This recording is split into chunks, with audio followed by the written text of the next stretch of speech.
বাবার রং কালো তাই মেয়ে হলো কালো। বাপ গরুনে মেয়ে ভালো, তবু গায়ের রং যে কালো। ছেলে হয়ে জন্ম নিলে তাও বা কথা ছিল, ছোট্ট মেয়ে যত বাড়ে চিন্তাও যেন লাফিয়ে বাড়ে। চিন্তা কি শুধু বাবা মায়ের? তাই কি হয় সারা পাড়ার, সারা গাঁয়ের? কত উপমা নামের আগে তারা বসিয়ে ভাবে, শ্যামলা নাকি কাঁচ কাঁচ রং, কোনটা বললে কালো কমবে? জামা কিনতে দোকান বাজার সব রঙই কি পরানো যাবে?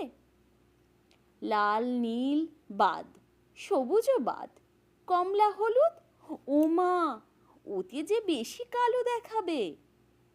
ছোট্ট মেয়ে পায় না ভেবে, এসব কেন মানতে হবে? ইচ্ছে মতন সেজে গুজে প্রজাপতির ডানায় বসে সবার সাথেই বড় হবে। সাদা রং ভালো বলে কালো কেন খারাপ হবে?